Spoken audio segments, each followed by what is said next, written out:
Team Jackson, what's happening?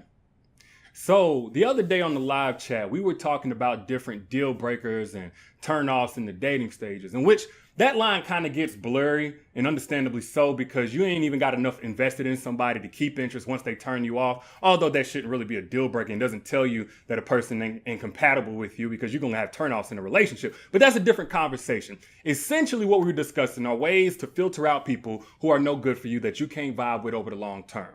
Right. And I was thinking about something a lot of people probably haven't considered. There's one very quick way that you can do that in the very beginning. You can get that over with before you even waste any time learning it the hard way. And that's to ask that person that you're on a date with or that you're dating, what has life been teaching you lately?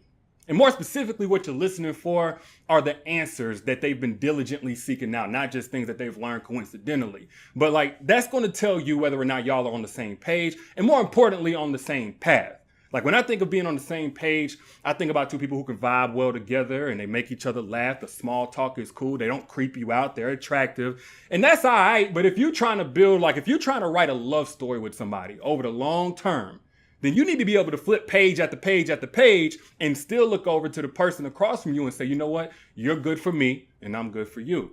The only way you're going to know that is to know what answers that they're seeking out, because the answers that they're seeking out tell you where their priorities are, what's important to them, what they're concerned with. And whatever's important to them has their focus. And where your focus goes, your energy flows. And wherever your energy flows is going to be the direction of the path that you're on and ultimately the destination that you guys end up at.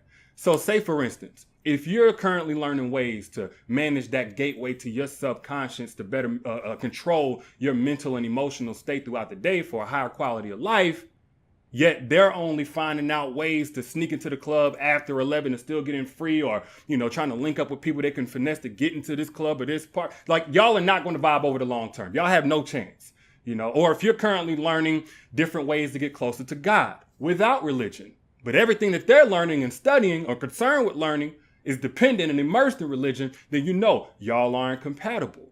And the thing is, I go so far as to say, people who don't have this conversation in the very beginning are the very ones a year, 2 years later, only have memories of the good times while thinking to themselves, man, I don't know where it all went wrong. I guess we grew apart.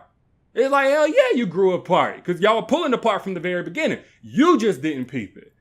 So if you want to know whether or not you and a person even have a chance to be together and vibe together over the long term, without at some point feeling like, this is a distant stranger, even though y'all living in the same house, you need to ask something to the effect of, what has this season in life taught you?